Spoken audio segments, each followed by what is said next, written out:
Welcome back, everyone, to another episode of Coffee Unlimited with J and D. I'm here with Danielle, and we're still talking about this notion of cracking our belief systems. We introduced this series a few weeks ago, and we've been talking about where our beliefs are shaped and formed, and at what point do we start questioning those beliefs. And I actually had a friend reach out with a request, a topic request, and it's about what do we do as parents when we notice our kids have belief systems that aren't serving them. And the very specific example was my friend has a son who is back to school now in the US and is having trouble with friendships as he's gone back to school. And he has this belief in his mind that nobody likes him. And when I heard that, it struck a chord with me because I remember my own son saying that same statement probably about 3 years ago.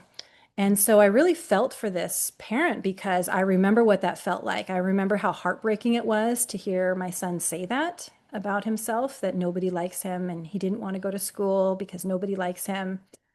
And I immediately, at the time, went into solve mode. Okay, I'm going to draft an email to the teacher. I'm going to find out what's going on, who's bullying him. I started to jump to conclusions, but luckily, I caught myself and started to ask questions. And I realized that his belief or his thought that nobody likes him just wasn't true. And so then I spent quite a bit of time trying to help him see that his belief wasn't true. And so when my friend reached out, she had asked if maybe we could talk about this on one of our episodes. And I thought that would be a great idea because I think that this is probably something that many parents go through. And everyone can probably benefit from learning how to navigate that. And how do we help our kids crack their belief systems when they're not serving them? So, Danielle, I'm curious. I kind of want to ask you. You've got two girls who are now in college, and Blanca's even out of college. But did you notice when your girls were younger, were they making statements about the world or themselves that you felt wasn't serving them? Did they create a belief system that was maybe influenced by their peers or somewhere that you felt wasn't serving? Mhm. I love this topic. I mean, I feel like any parent can relate to what we're talking about right now. And I'm so sorry that Bo went through that of thinking that nobody Mm. likes him. He seems like such a Hmm. cool, like, I want to hang out with Bo. I want Bo to teach me how to play basketball. Like, he seems like such a cool kid. Um, I remember seeing my girls, so yeah, like you said, now they're older, but they still have belief systems just like we do, right? Like what is Mm. I should be coloring my hair, I should want to look younger, right? These belief Mm. systems are with us unfortunately forever. Like Yeah. probably many lifetimes we'll work on this and try to get to the root cause of it. But I do remember hearing, I think it was Gabby and one of her friends, and they were really young. They were like under 10 years old. I was Mhm. always the Halloween mom. Like, that is probably my favorite holiday. This is like one of the holidays I was present. I made sure I was the mom who raised their hand and said, I'm driving.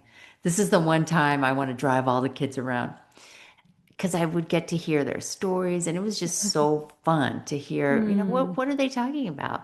But one time I was really shocked because these little girls in the back seat were talking about the size of their thighs.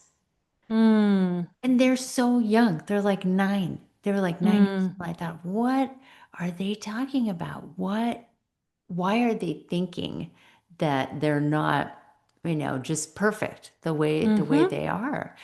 And it really came down to me. It came Oh. down to like that's what they're, or at least my daughter, I have more influence on my own children. But if I'm complaining about the size of my thighs or anything else, that's what they're learning, right? That's a Mm. learned conditioned behavior because nobody comes into this world thinking that they're less than perfect and whole Hmm. or broken or So not enough. yeah, yeah. And that's, I think, a bit of a gut punch to a lot of us parents when we think about what's our role in this, Yeah. when we see our kids believing these thoughts about themselves, where have they heard that, or where has it been modeled? And maybe the first place we should look is ourselves. What are we saying? So what did you do in that moment when you heard the girls talking about their thighs? Well, my girls would always get irritated and eye roll at me if I started trying to educate or even have a conversation with the girls. It's like, you're the chauffeur, okay? Just look straight ahead, just get us from door to door and get us more candy, get us more access to candy. So I didn't say anything then. I just was, trying to listen to see what they were talking Hmm. about, continuing to listen to that conversation. But then, I started to just look at myself. And then I did have a conversation with Gabby. Can you hear Spike? He's going to the door and he's barking, he's just going crazy It's right not now. coming up for me. No, I Oh, think really? your Okay, good. microphone is has the background noise cancellation or something. That little 10-pounder, he's our watchdog, right? But yeah, I just had a conversation with her and asked her what that was about. And, I think a lot of times, I mean, I'm fortunate that the girls didn't go into any kind of phase where they truly believe that. Sometimes I think Mm. that maybe it's a way for them to also just connect with their friends Mm. too.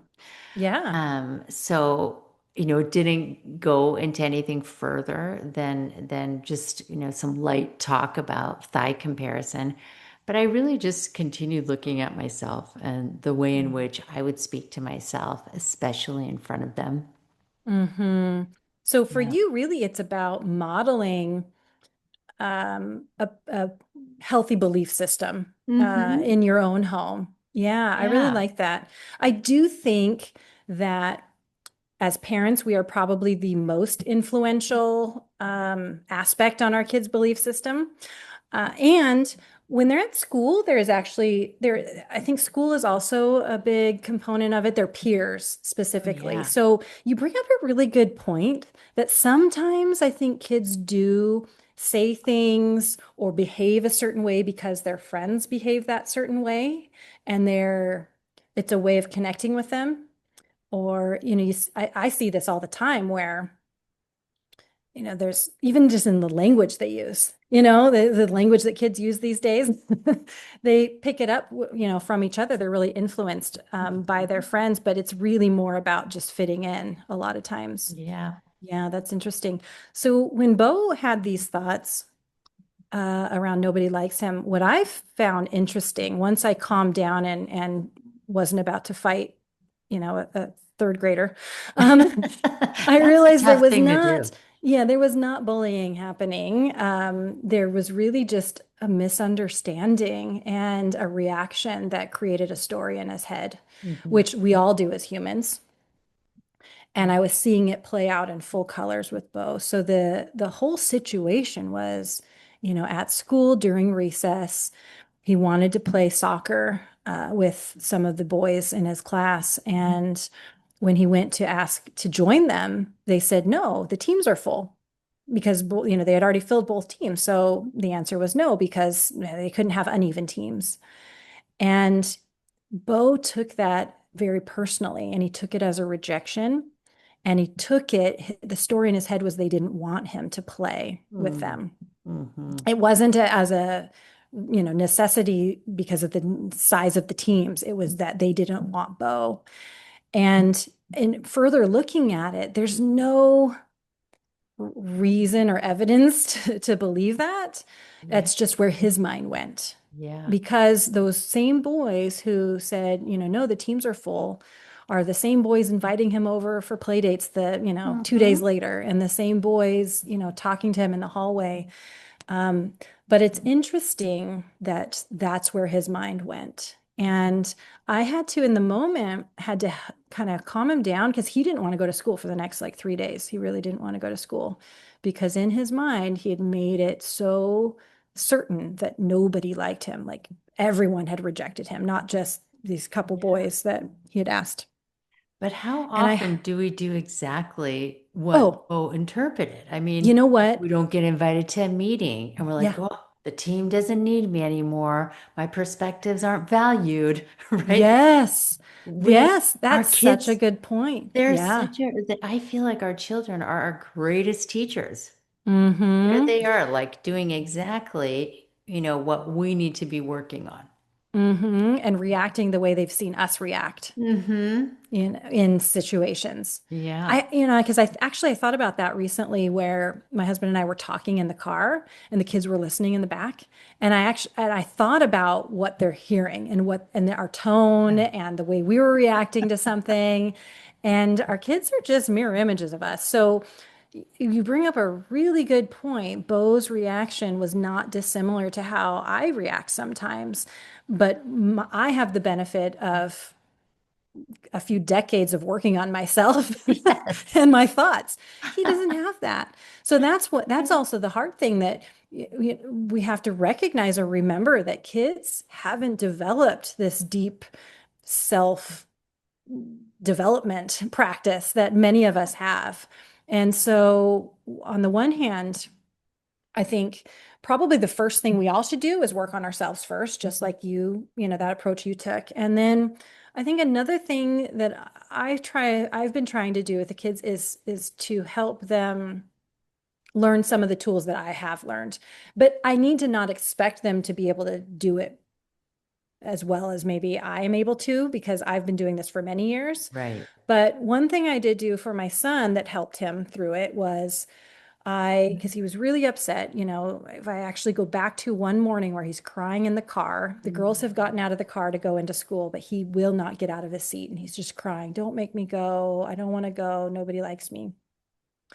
In that moment, I actually drove him back home. I did not kick him out of the car and tell him to go to school. Mm-hmm. I actually brought him home and let him calm down and let him just have his cry about it because his Yeah. feelings were real. He felt rejected.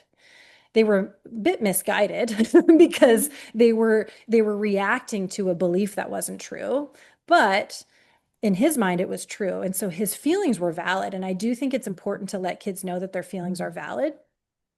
And then what I did was, after a morning of snuggles and cinnamon toast and things like Mm. that, I asked him to explain to me once again what had happened and I really walked me through.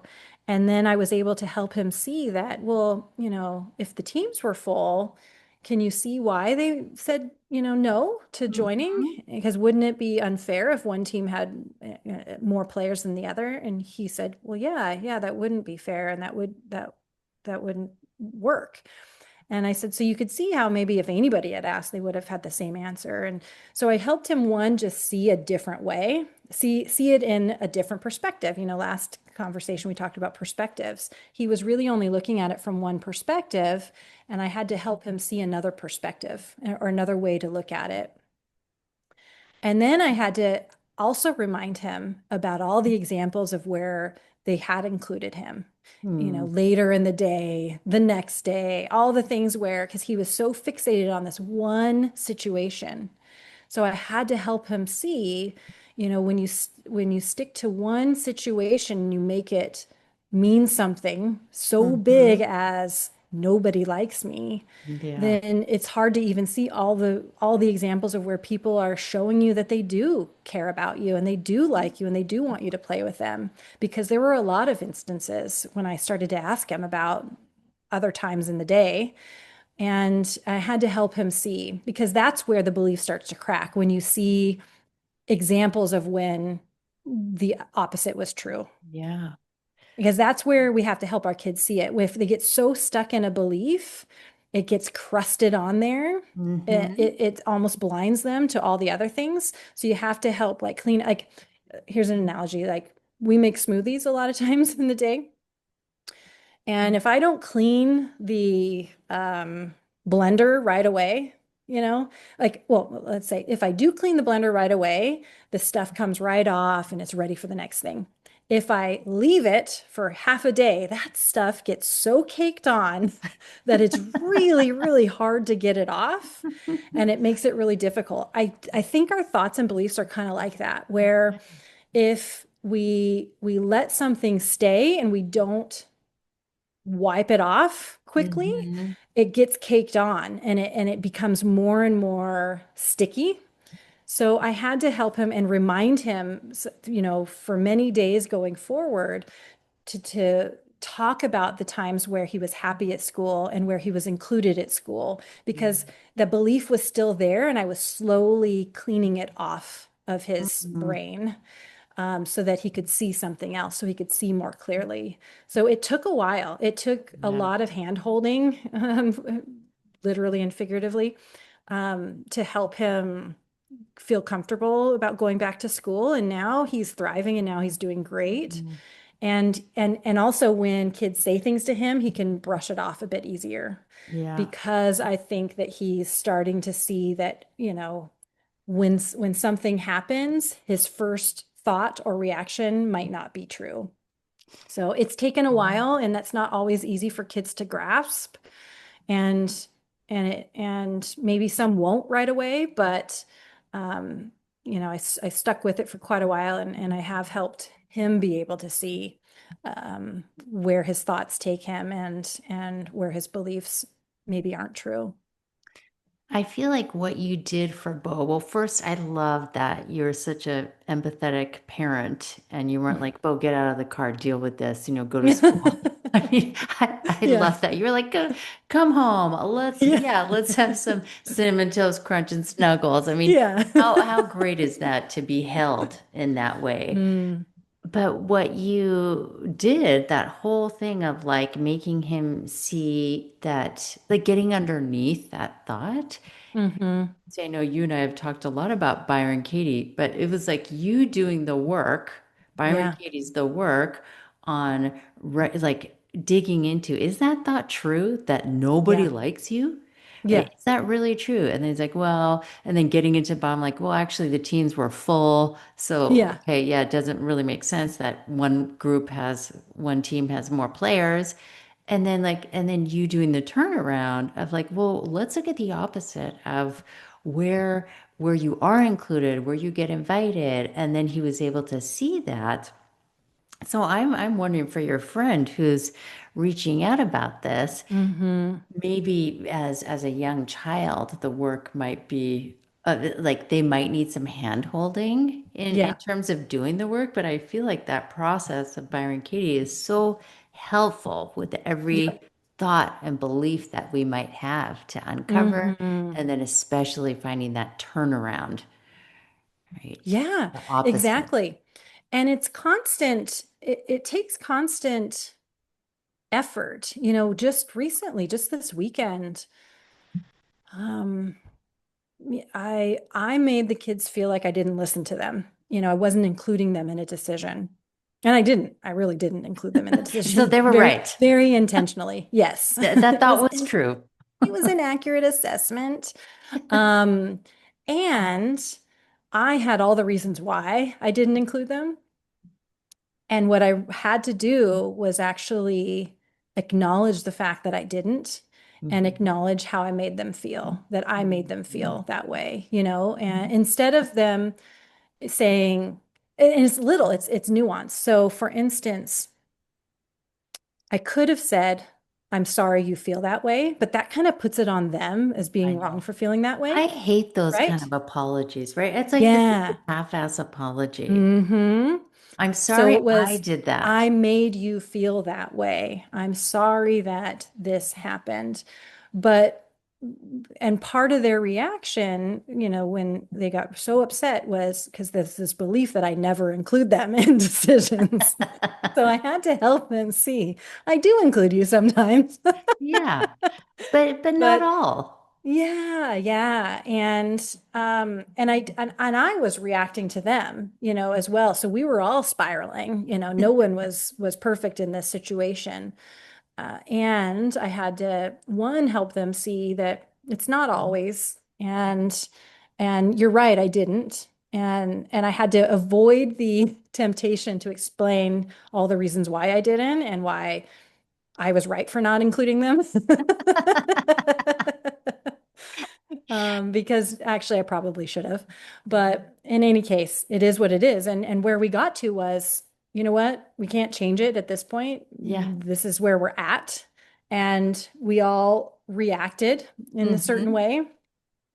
And we all have these thoughts about the situation, and we have ways of explaining what happened, and they're from our perspective. And let's like take a look at this and see it a different way. And that's Hmm. really honestly one of the best things I think we can teach our kids is how to see something in a different way. Yeah. Because that is where they start to realize, oh, okay, maybe that wasn't personal, or oh, Hmm. okay, maybe I heard that wrong, or oh, okay, maybe there was a reason why, something happened the way it did. Yeah.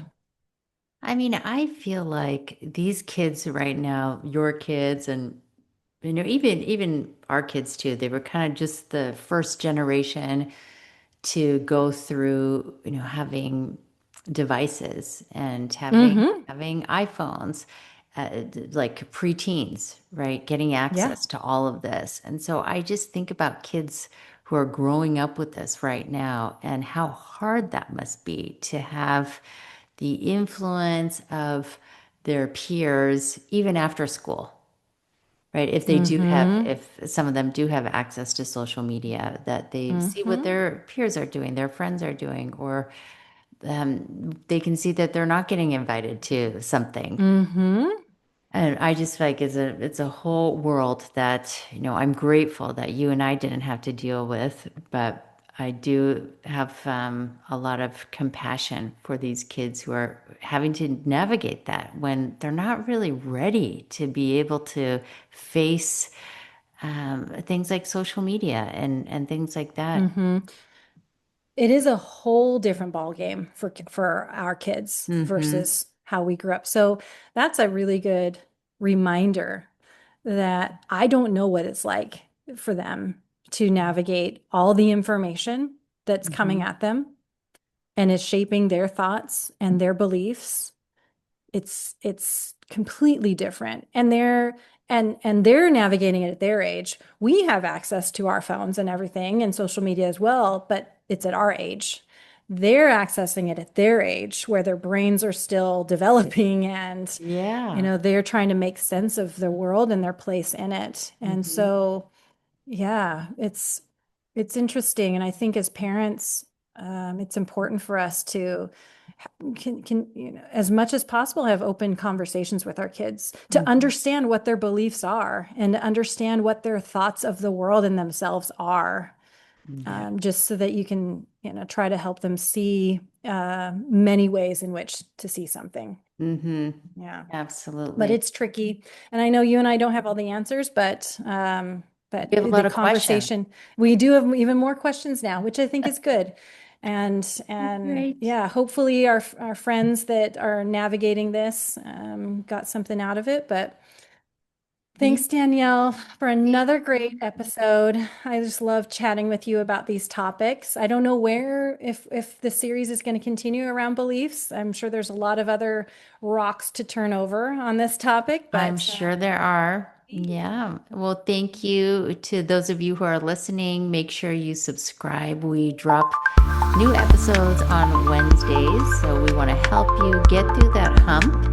And hopefully, we're dropping fresh perspectives and things for you to consider or reconsider, and also to just let you know that you're doing well. Like you're doing yeah. better than you think you might be.